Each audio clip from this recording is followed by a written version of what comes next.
eu via uma turba de espíritos que me acompanhava. E quando eu estava no trabalho, no bem, por muitas vezes esses espíritos apareciam e riam.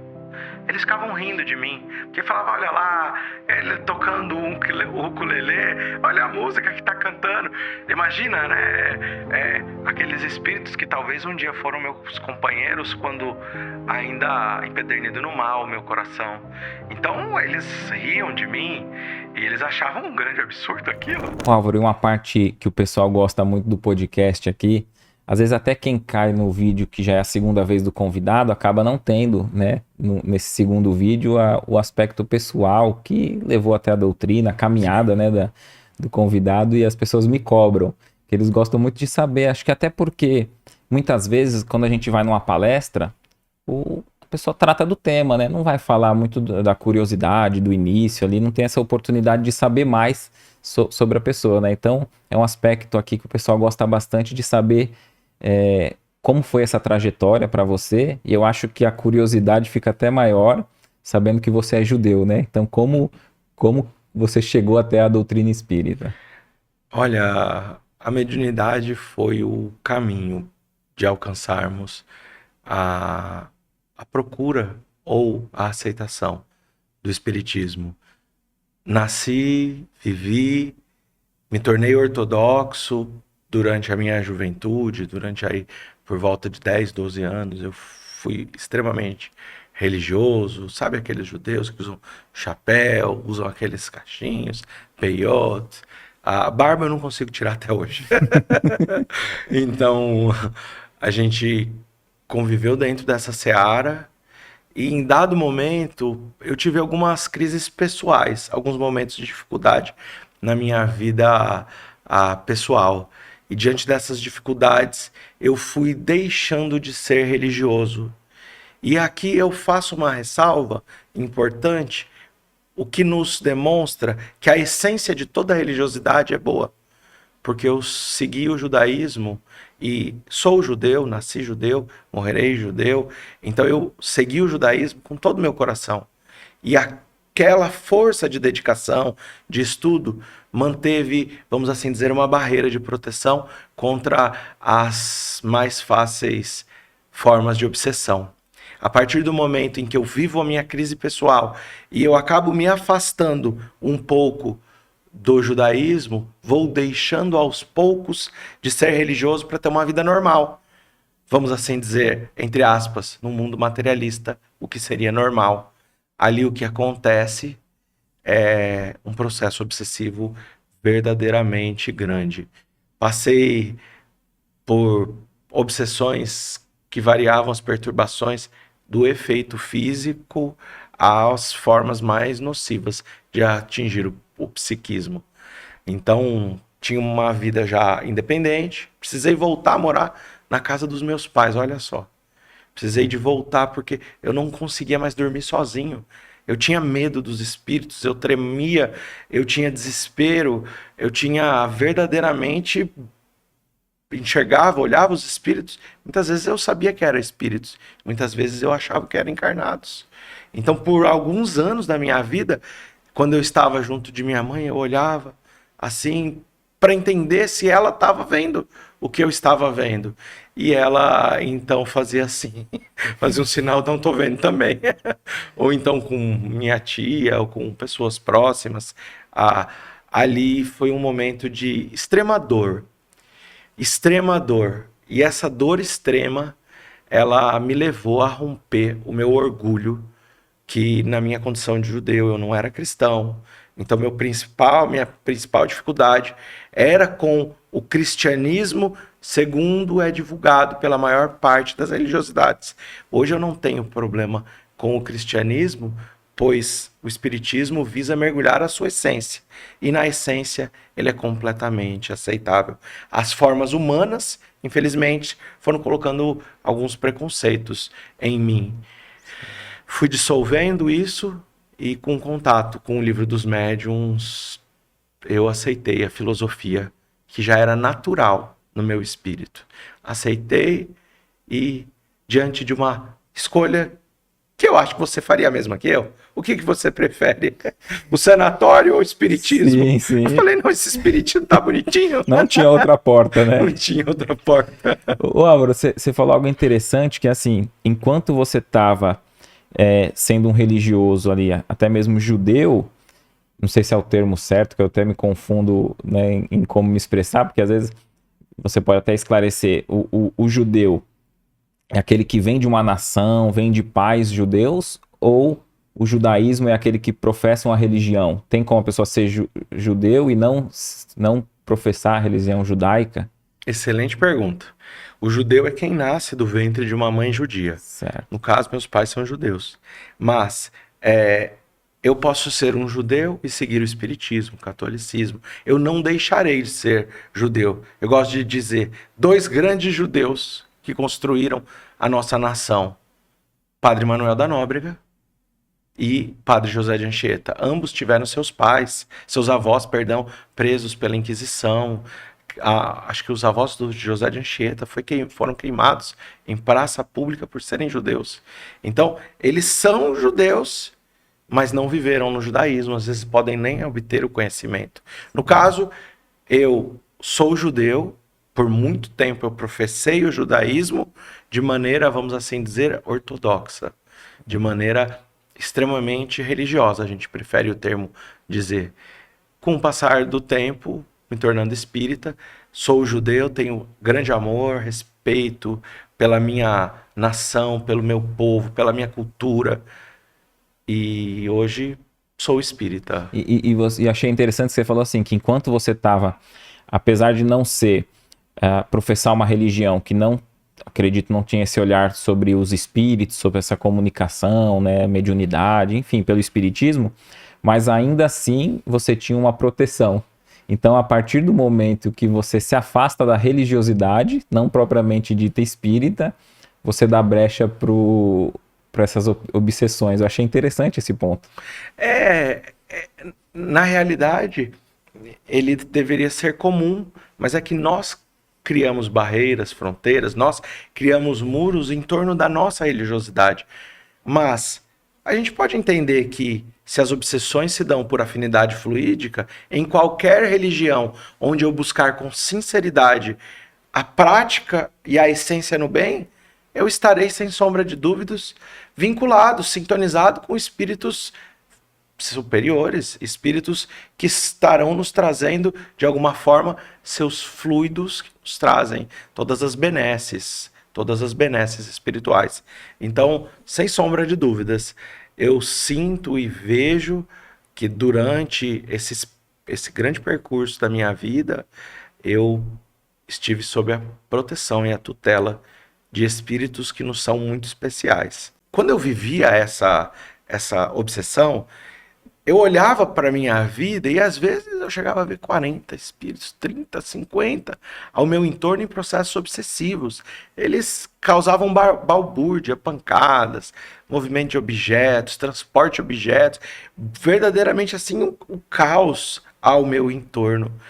Só que hoje, quando eu revisito essas cenas, na minha mente, na minha tela mental, eu consigo enxergar ali naquela posição espíritos que tutelavam por mim, mesmo diante dos processos obsessivos. Eles estavam no ambiente e nos permitiam passar por situações que eram de dor, que eram de dificuldade, mas que, sem sombra de dúvidas, faziam parte das minhas escolhas na vida. Eram as consequências das minhas escolhas na vida. E mesmo assim, é como se, revisitando, eu encontrasse a presença divina na forma de benfeitores espirituais que assistiam aquele processo, mas de alguma forma, mesmo que eu não os podia senti-los, mesmo que eu não os podia vê-los naqueles dias, os superiores estavam tutelando por mim. Bonito isso, né? Porque daí a gente pode observar a importância do estudo, né? Porque naquele momento você não tinha essa percepção. Hoje você tem quando você volta mentalmente para aqueles quadros, né? Então, a tua melhoria como você falou, né, que você não tinha outro caminho, né, a não ser uma loucura total ou compreender e saber lidar com a mediunidade, né? Foi a partir dos estudos, como que foi esse processo dessa cura, né, de ir se melhorando, desfazendo essas obsessões? Olha, a mediunidade sempre foi natural em minha vida. Então, hoje a gente. Eu nunca conversei com isso com meu irmão, mas eu comento com a minha mãe, comento às vezes no centro, que eu dormia no mesmo quarto que um irmão. E desligava a luz, começavam as questões que hoje eu entendo como espirituais. Então, inclusive, meu irmão falava: sentou uma pessoa aqui na minha cama. E ele sentia. Eu me lembro que ele falava: eu tô tocando e uma pessoa, tem alguém aqui. Coberta que era puxada, e a gente morria de medo, né? A gente morria de Sim, medo. sim. Era a faculdade mediúnica, que no caso específico de efeitos físicos, que pode se manifestar, diz André Luiz, desde os primeiros anos de idade, que estava presente em nossas vidas. Mas, assim, dentro da mediunidade de efeitos inteligentes, da visão, ouvir vozes, eu costumo dizer, eu fui descobrir que não era todo mundo que ouvia vozes com 27 anos de idade. Sim, Eu fui descobrir que não era todo mundo que via a aura com 25 anos de idade. Então eu sempre tive a mediunidade muito natural. Eu sempre conversei com espíritos, sempre vi os espíritos. Só que quando vinham assustadores, eu tinha medo. E minha mãe, desde a infância, me ensinou a fazer prece para todos os espíritos. E por vezes ela me perguntava como eles estavam, como eles estavam vestidos, o que eles estavam pedindo ou querendo, e ela sempre me ensinou a fazer prece. Então, diante de todas as necessidades, diante de todas as dificuldades humanas, minha mãe me deu uma grande lição: prece como socorro.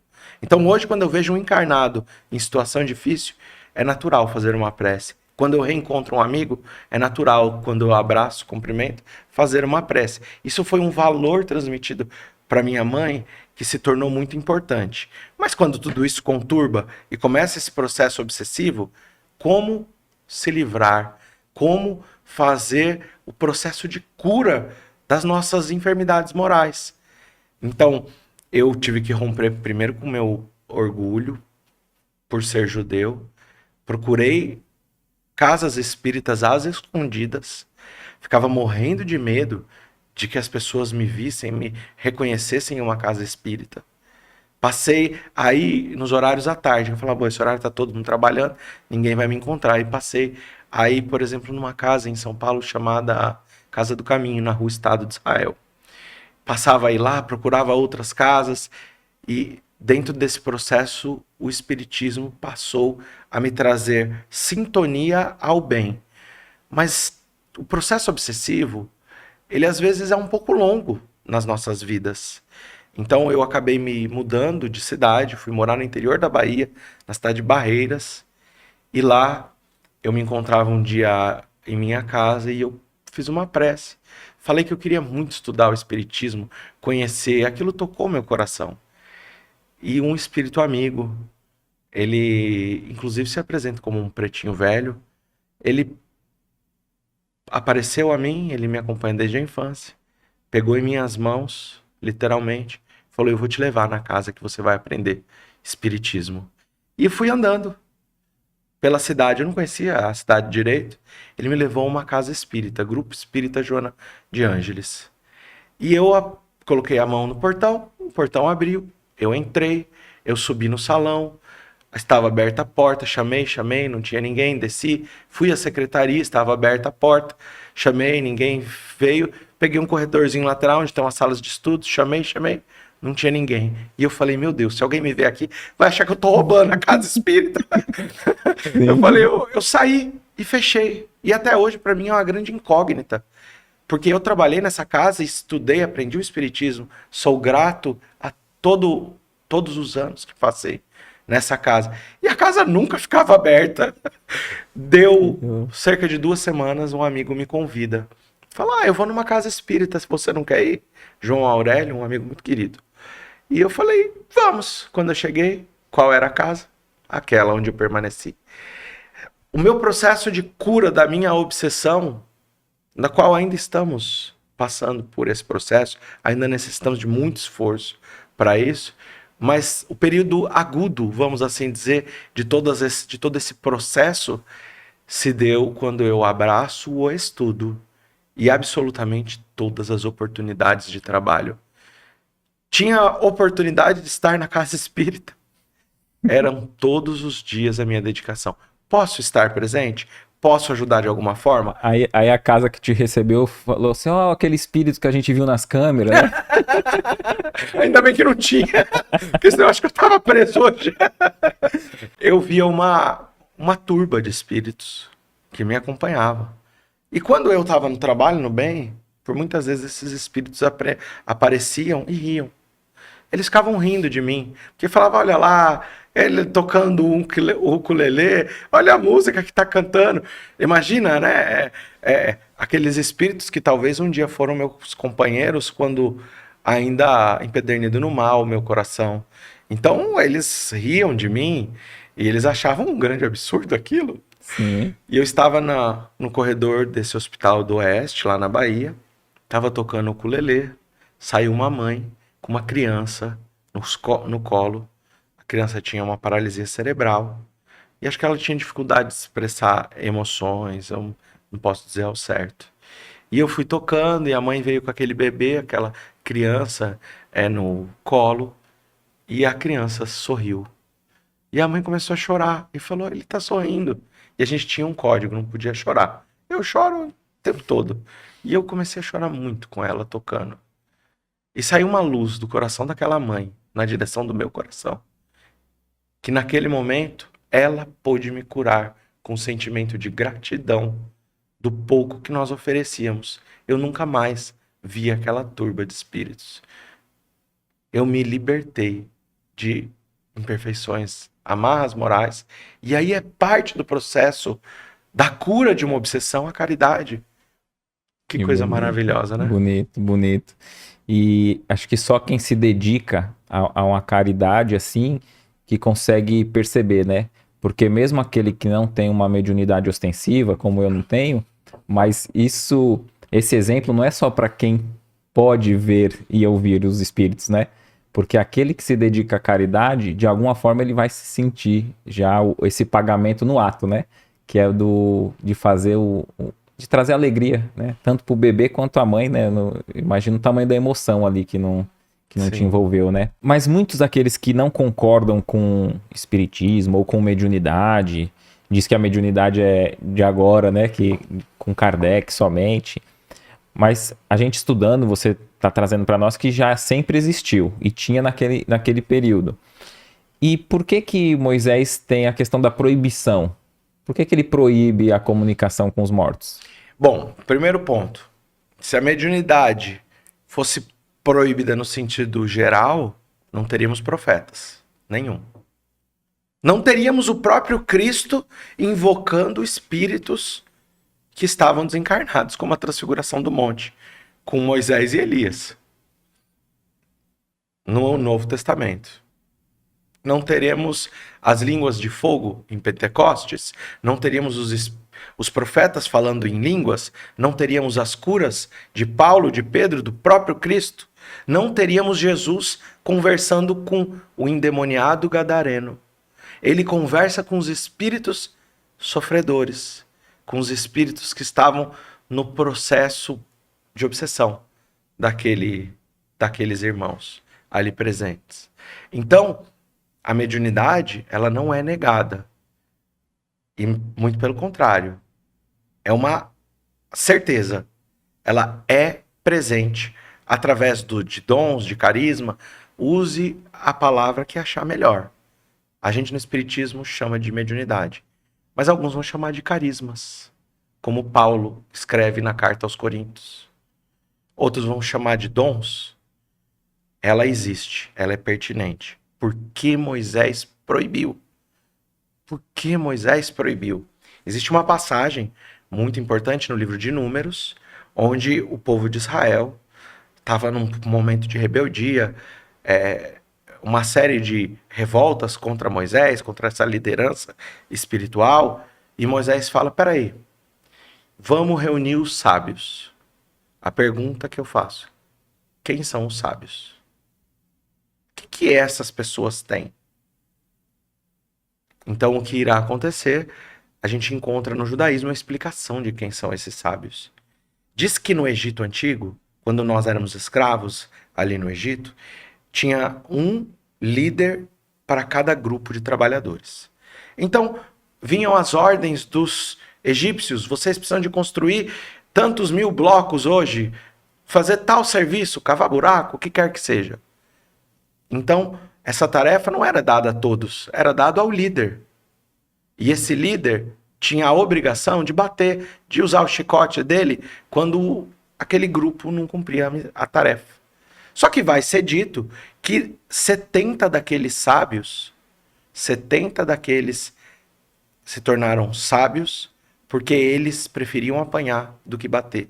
E quando eles tinham que dar ordem, eles preferiam trabalhar auxiliando na tarefa para que o povo pudesse cumprir, ao invés de apenas oferecer ordens e assumir posição de cargo e poder sem se entregar ao servir. Eles aprenderam uma questão: o amor ao próximo, o autossacrifício em favor do bem comum. Então conta-se que os 70 sábios nos Midrashim, nas tradições orais do povo de Israel, que estão escritas no Talmud hoje, conta que esses eram 70 sábios. O que esses 70 que se juntaram a Moisés tinham? Amor ao próximo. Ele então entra na tenda, aqueles sábios ali ficam, começa uma nuvem que se forma.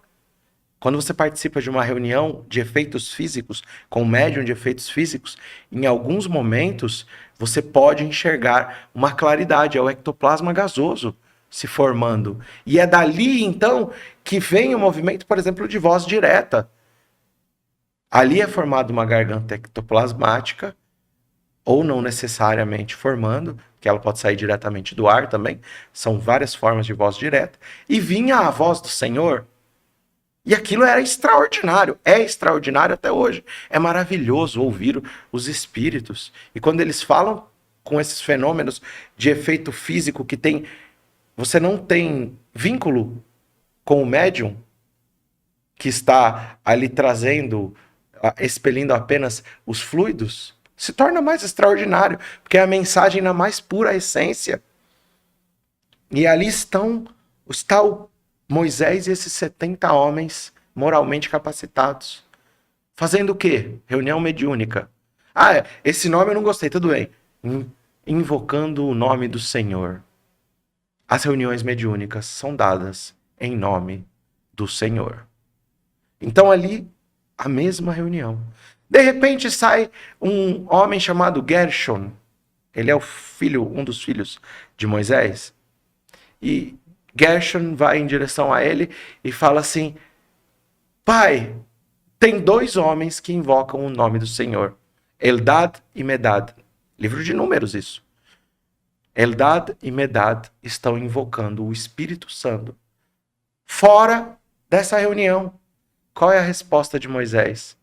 Ai, que todos os filhos de Israel profetizassem. Profetizar no sentido da linguagem do Antigo Testamento é trazer a mensagem dos espíritos superiores, o trabalho dos espíritos superiores. Por acaso tem ciúmes da minha relação com Deus? Ai, que todos os filhos de Israel profetizassem. Moisés está falando: eu queria que todo mundo fosse como esses 70. E como são esses 2, Eldad e Medad.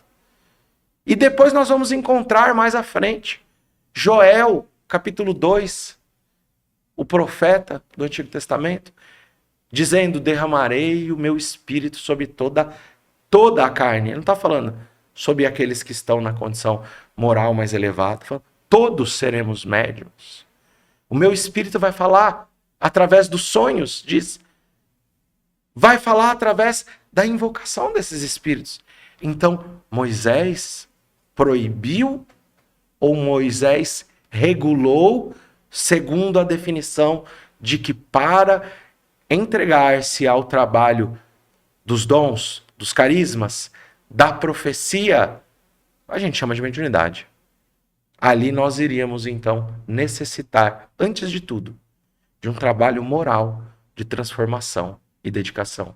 Você estudou direto é em hebreu? Em hebraico, Em hebraico. Sim, eu falo hebraico, estudei, estudo até hoje. Quando eu pego um texto bíblico, eu procuro pensar nele em hebraico. Se for o Antigo Testamento, às vezes, se tiver com pressa, eu até leio no português, mas se eu quiser fazer uma palestra, entender, eu vou buscar ele no hebraico, vou tentar entender as palavras em hebraico, porque o hebraico bíblico ele é até diferente do hebraico moderno, e ele carrega muito simbolismo e cada palavra um peso espiritual muito grande. Então, até quando eu estudo o evangelho, eu procuro traduzir o texto na minha mente para o hebraico. Por quê? Aqueles que viveram o evangelho falavam hebraico. Mas os pergaminhos estão em grego, porque foram traduzidos. Os pergaminhos que nós temos acesso são do 2º século. Então, o grego era o inglês da época. Era para divulgação no Império Romano, a língua comum a todos, vamos assim dizer, aos intelectuais. Mas, que língua falava Simão Pedro? Que língua falava Tiago? Que língua falava Jesus? Que língua falavam os apóstolos? E o judeu tem uma tradição de rezar em hebraico, de estudar em hebraico. Então, às vezes, eu estou falando, fazendo palestra, e eu falo os versículos, eu falo o texto em hebraico. E eu não falo para aparecer, não, é para falar que fala hebraico. Não, é porque nós passamos a vida repetindo o texto em hebraico para buscar e não perder a sintonia com a originalidade dele. Então eu estudei no hebraico e hoje quando eu olho os textos do Novo Testamento, eu falo, poxa, isso aqui em hebraico faz todo sentido, mas em português não tem sentido.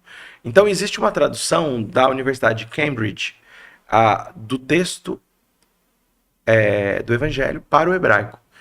Eu uso ele, mas eu não acho maravilhoso, porque o hebraico bíblico, ele é diferente e especial. Eu lembro de ter visto até um estudo com o Haroldo, em que ele faz, num dos vídeos que eu vi, tem uma oração e ele repete, faz essa oração, ou um texto ali, em hebraico, ali ele falando, que aí já muda totalmente até a musicalidade do... Muito bonito de ouvir, né? Então acho que, pra mim que não tô entendendo nada, eu já acho bonito. Imagina que ele consegue tirar com profundidade a riqueza do texto, né?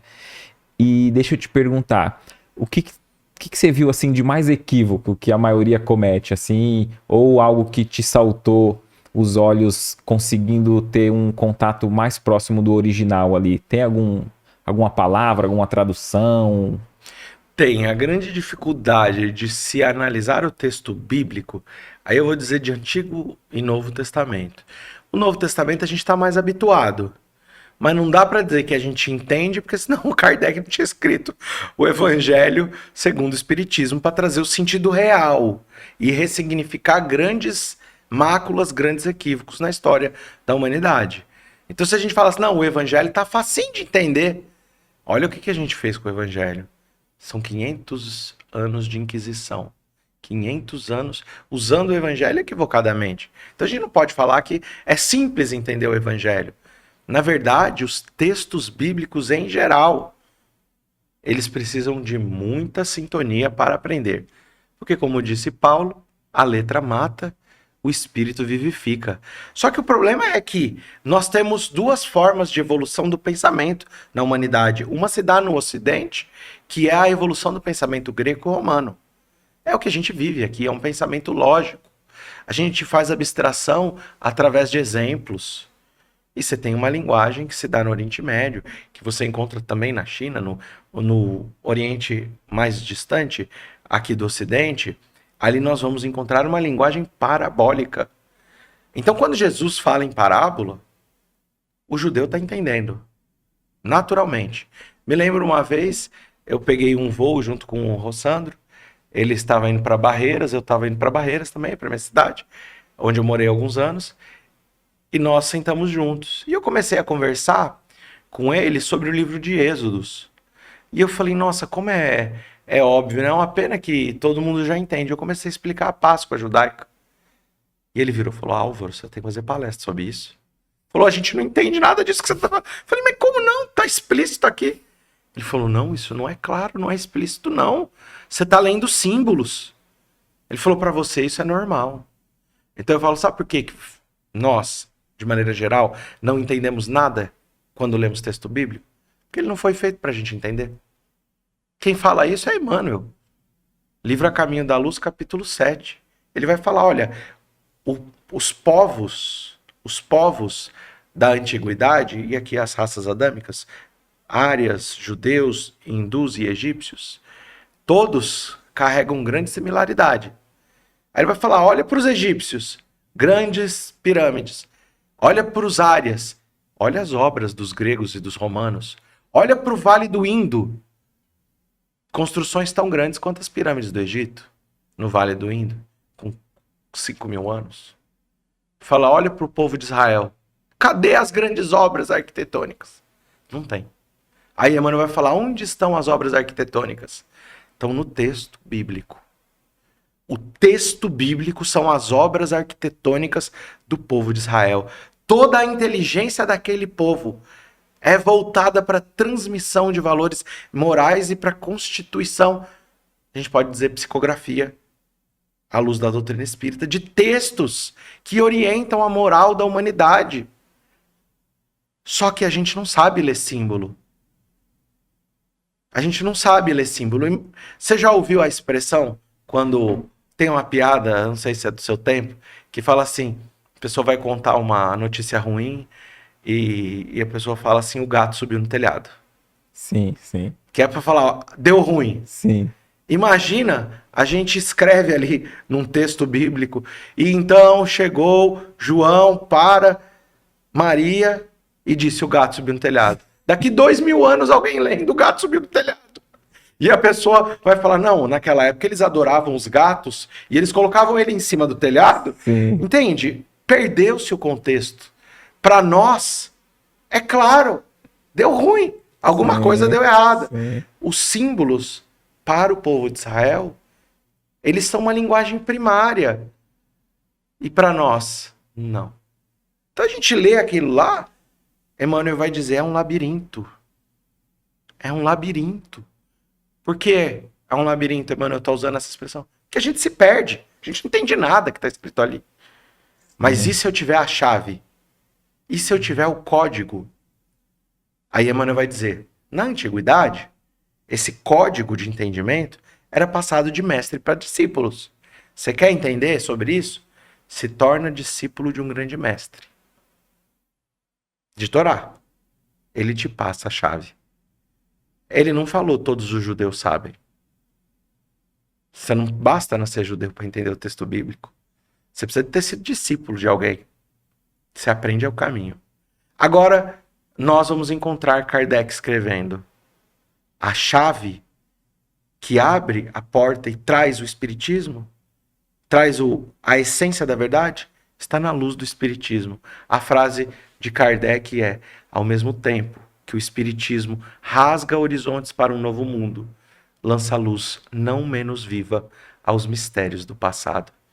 Ou seja, se a gente lê o texto bíblico pela literalidade, não vim trazer paz, mas espada. Jesus falando. E eu vim separar filho de mãe e os parentes próximos. A gente fala, nossa, a gente já entendeu isso aqui, Kardec explicou. Ele até separou um item, né? Estranha moral. Estranha moral. Com alguns desses deve ter muitos outros, né? Tem muitos outros. Moisés descendo do monte Sinai, vê o povo adorando o bezerro de ouro.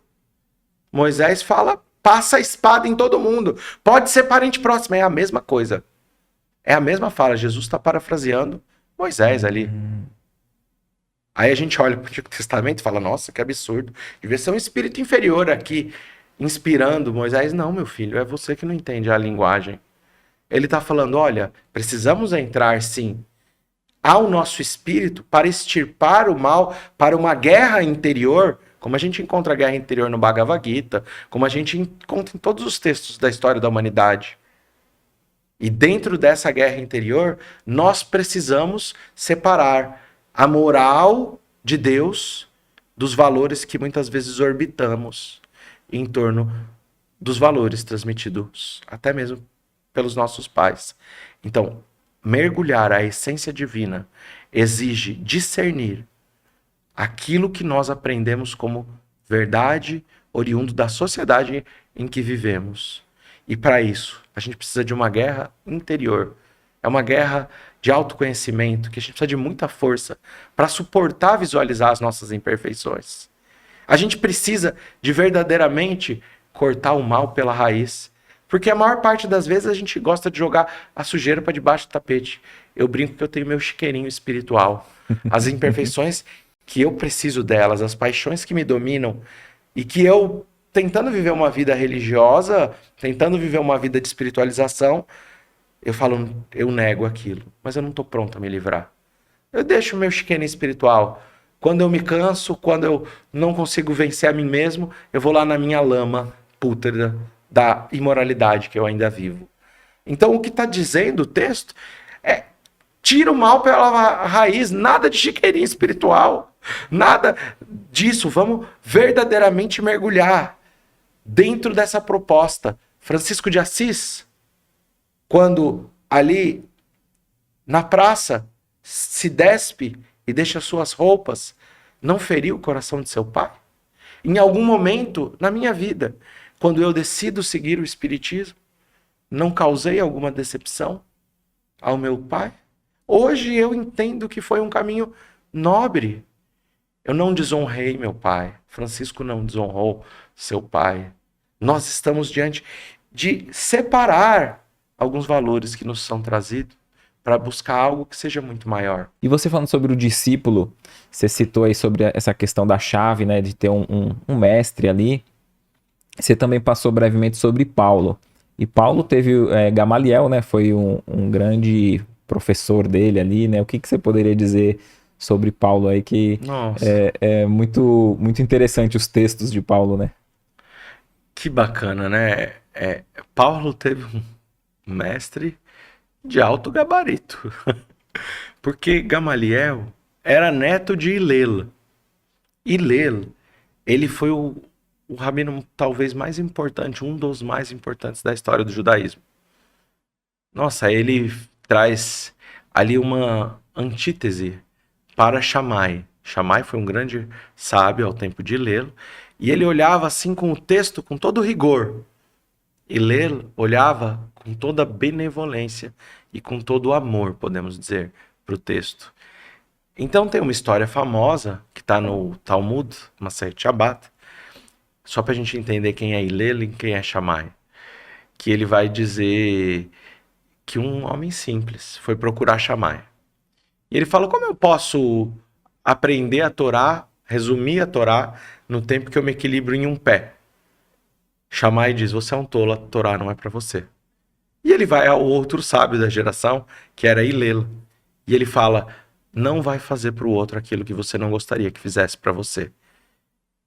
Essa negação é o mesmo que dizer: Ve'ahavta l'reacha kamocha, amarás o teu próximo como a ti mesmo, a frase do livro de Levíticos.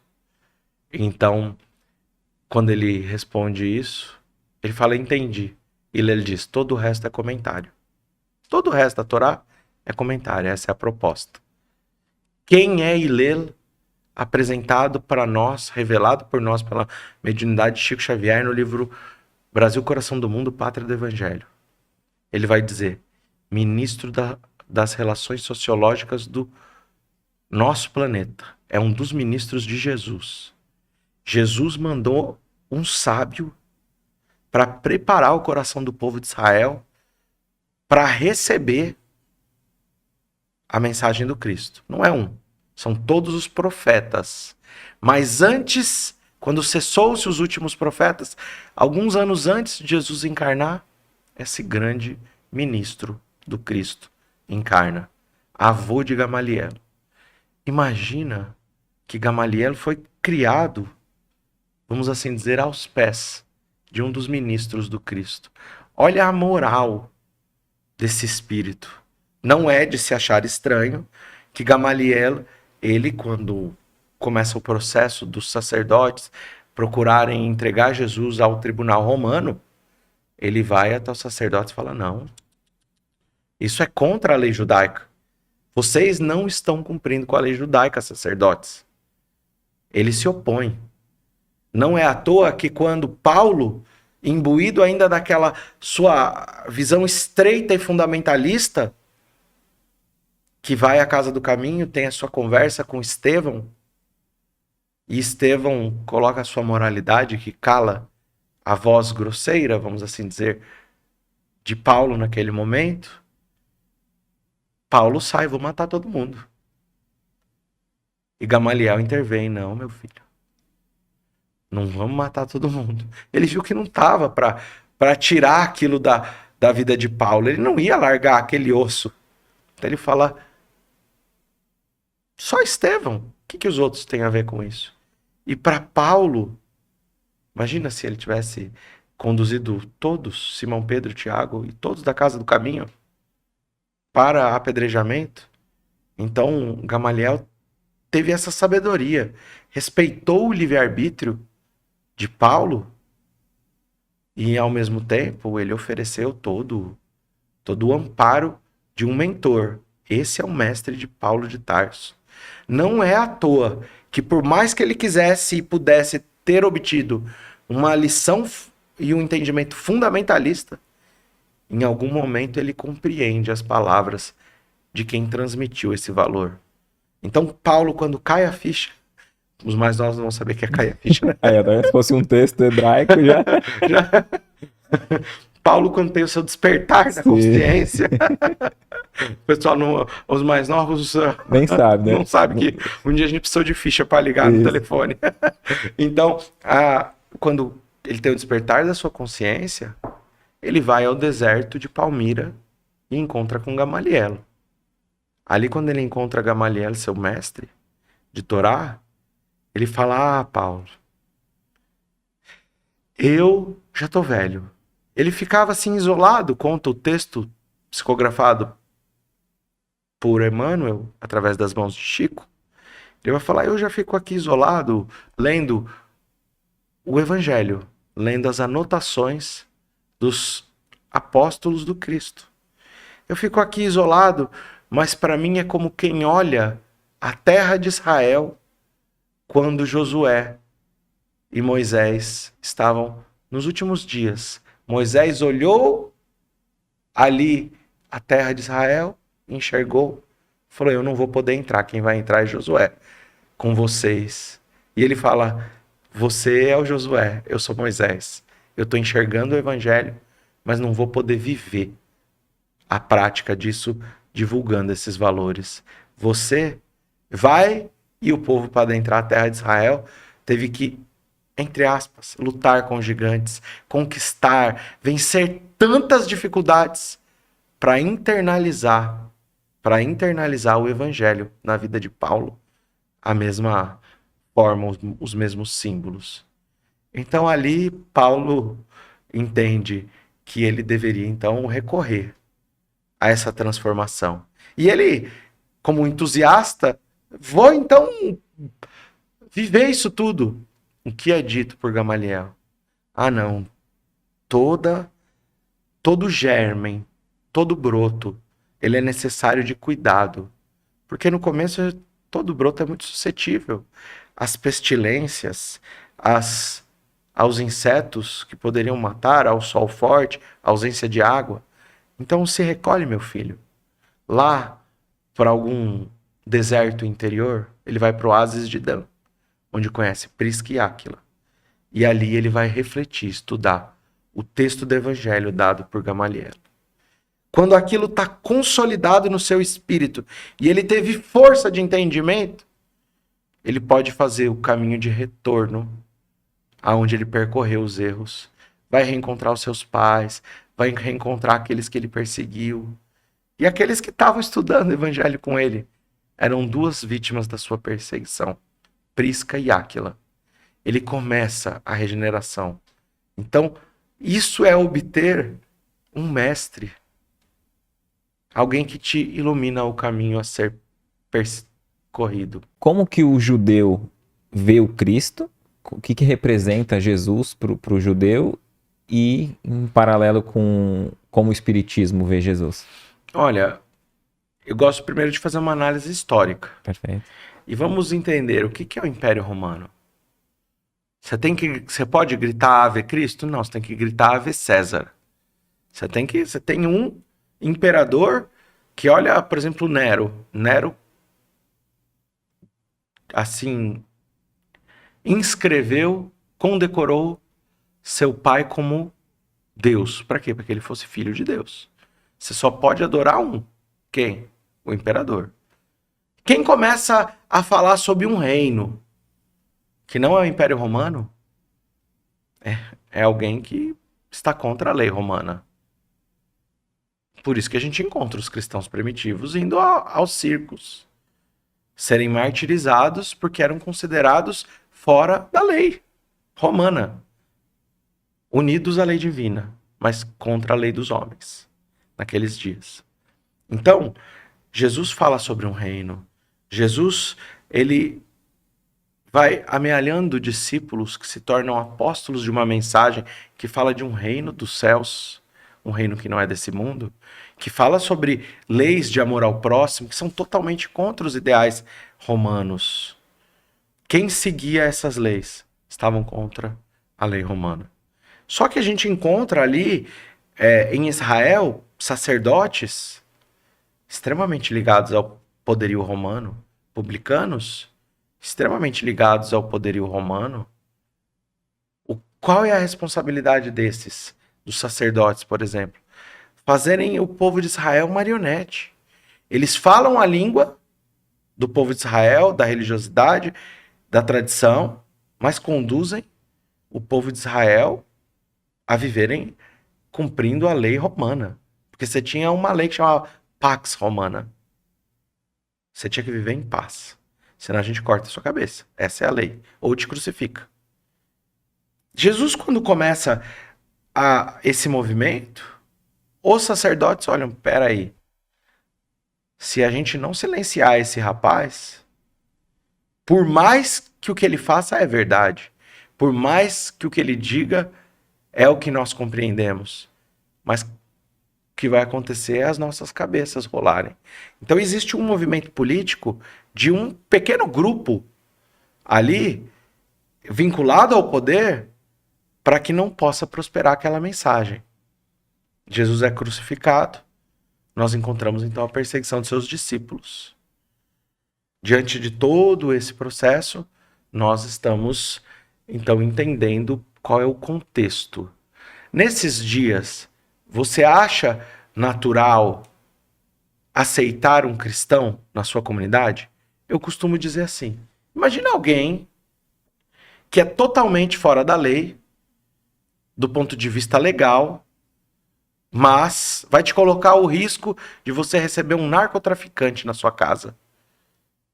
O risco é esse, nos dias de hoje, comparativo. Você vai receber na sua comunidade, e se alguém descobrir, você vai preso. Você vai ter a mesma pena que ele. Só que nesse caso, vamos entender que a lei não estava condenando um narcotraficante, mas estava condenando alguém que seguia uma moral, que vivia uma mensagem. Mas o comparativo é o mesmo. Sim. Então, grande parte, não todos, mas grande parte dos judeus falaram, não, a gente não quer contato com vocês. Existe um cisma, uma divisão no primeiro século entre judaísmo e cristianismo. Essa divisão é política. É pelo risco humano que oferece. Não, eu estou disposto a viver essa mensagem e, se for o caso, morrer pelo circo. Olha, respeito, tá tudo bem, mas eu ainda não estou pronto. Foi parecido o que Paulo passou? Exatamente. Paulo perseguia, quando ele volta, não persigo mais não. Os próprios cristãos falaram, aqui você não fica. Aqui você não fica, não. Exatamente. Vai que você tá mentindo. Não é, a gente até pode morrer pelo Cristo, mas não com tanta pressa. Sim. Então é isso daí que a gente está observando.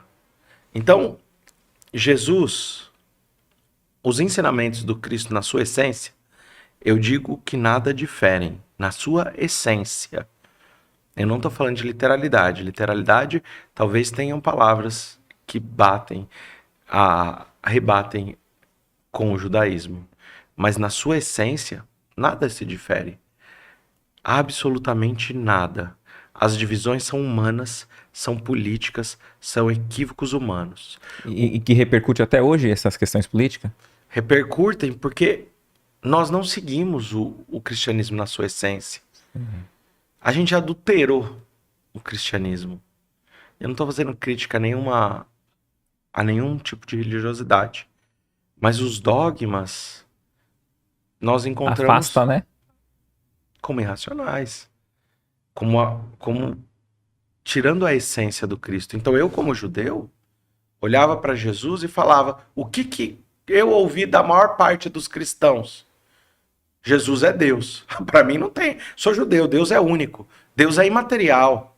Para mim não tem como Deus encarnar num homem, como judeu. A gente passou a Idade Média falando que Jesus era Deus. Para um judeu, o que você prefere? A cruz ou a espada? Me dá a espada. Porque eu não vou aceitar. Não, o problema não é o cristianismo. O problema é o dogma. O que você prefere? A gente fala a cruz ou a caldeirinha ou a fogueira? Eu prefiro a fogueira. Pode me queimar. Eu serei os mártires esquecidos. Os mártires que mantiveram o monoteísmo vivo na história da humanidade. Isso daí, para mim, é um valor indiscutível. Unicidade de Deus. Deus é único, é imaterial. Quando eu entendo que os espíritos crísticos não são criadores, mas são criaturas, porque criador é um só, Deus.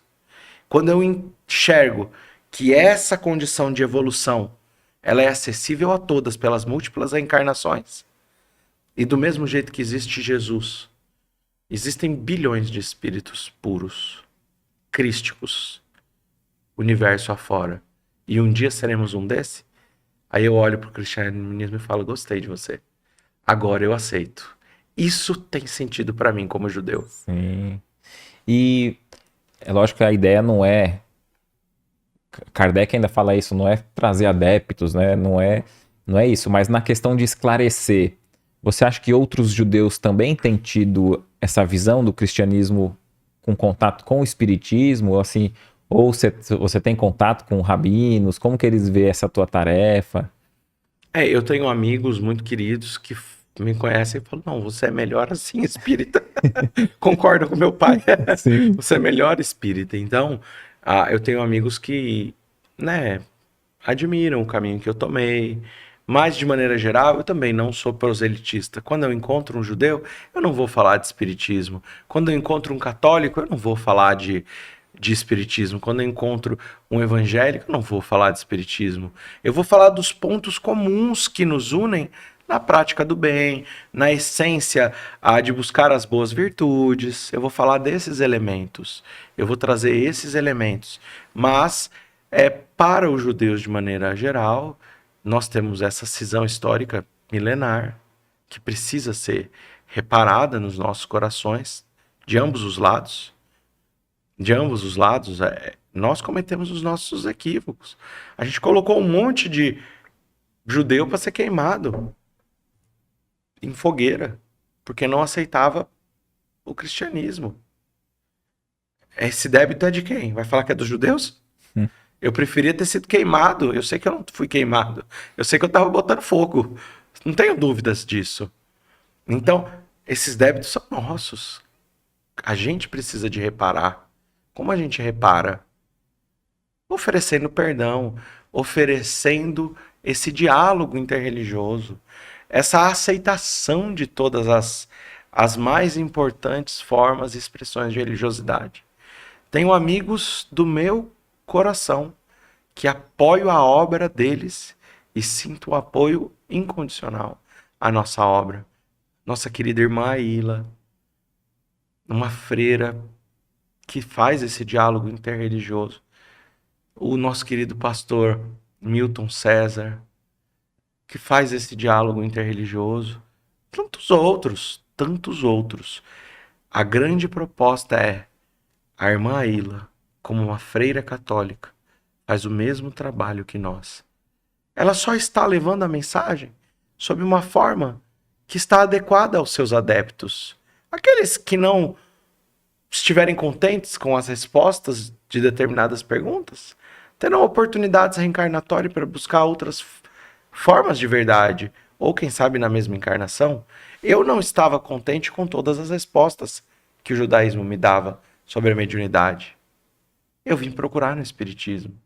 A outros isso pode acontecer. Então a gente Perfeito. respeita e abraça, né, esses irmãos. Queria saber do Álvaro sobre a transfiguração de Jesus e por que que João era Elias, e sabendo que João já tinha desencarnado, como que o Elias estava ao lado de Jesus no Monte Tabor. Então acho que é assim, né? Se ele citou que João era Elias, por que que ele aparece no monte como Elias e não como João, que foi a última encarnação? Eu interpretei dessa forma a questão dele, né? Vamos lá. Primeiro a gente precisa de entender. A reunião mediúnica. Nós temos médiuns doadores de ectoplasma, nós temos médiuns de sustentação, então estão ali alguns apóstolos, só 3, está Jesus no Monte Tabor. Jesus, então, se vê na presença de 2 espíritos. Espírito porque Moisés estava morto. Sim, Elias também. sim, Então eles estavam mortos. Esses 2 espíritos se fazem visíveis aos olhos daqueles que eles se encontravam. Então esses espíritos se fazendo visíveis a todos é um fenômeno de materialização. Espíritos se materializaram ao lado. Por que Elias se materializou? Porque havia ectoplasma, havia fluido liberado pelos médiuns ali presentes, em especial por Jesus, e ele se faz visível. Então, Elias se apresenta como Elias e por que não como João Batista?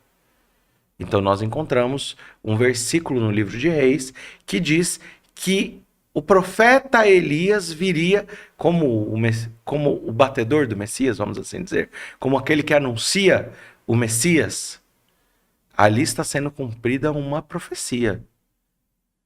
E ao lado de Moisés, para demonstrar, eu não vim destruir a lei, como disse Jesus. Eu vim para cumpri-la. Então vim para exemplificar o que nenhum profeta conseguiu na sua maior essência. Jesus exemplifica ao nível máximo e estipula um único novo mandamento. Amai-vos como eu vos amei. Viva o exemplo da máxima do amor ao próximo. Amem desinteressadamente, sem esperar absolutamente nada em retribuição. Inclusive, se forem sacrificados, perseguidos em meu nome, assim serão bem-aventurados. Então, é isso que a gente está enxergando ali. Agora, transfiguração. Olha só que coisa interessante. Na década de 60, Chico Xavier, junto com Valdo Vieira, decidem chamar alguns médiuns de efeitos físicos lá para Uberaba. E tem um livro chamado Materializações em Uberaba, ele foi escrito por Jorge Risini. Eles chamam 40, em torno de 40, pesquisadores médicos, jornalistas, etc. E eles colocam esses médiuns de efeitos físicos para materializar espíritos sob a custódia daqueles cientistas e jornalistas. E uma das médiuns que ali se encontrava, eles verificavam as roupas, a pessoa colocava só uma veste preta, que era totalmente verificada, as fotos eram reveladas no local, a gente vê tudo sendo feito sob um parâmetro científico. Só que uma das médiuns, ela materializa um espírito, e esse espírito está transfigurado com a sua face. E isso é publicado numa revista O Cruzeiro, de alta circulação. Todo mundo se calou lá, porque ali estavam diante da verdade, né? Não tinha como mentir, porque ela estava trancada, amarrada. E como que ela atravessa as grades? Ela estava dentro de uma cela, a médium. Como ela poderia, amarrada, estando todo mundo olhando o corpo dela ali dentro, sair com outra face? Só que essas fotos mostram o espírito com o rosto dela. Por quê? Capítulo 28, livro Nos Domínios da Mediunidade. Vai dizer que o perispírito, ele pode desdobrar-se com a forma do médium E o espírito que almeja materializar-se, ele incorpora no perispírito do médium e ele se faz visível sob o perispírito.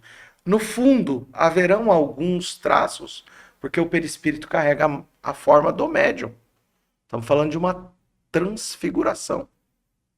Eu não estou dizendo que foi exatamente assim lá no Monte Tabor, porque Jesus é o espírito crístico, ele consegue doar ectoplasma para que eles se materializem. Eu estou explicando de alguma forma que pode se tornar Uma possibilidade, né? uma possibilidade.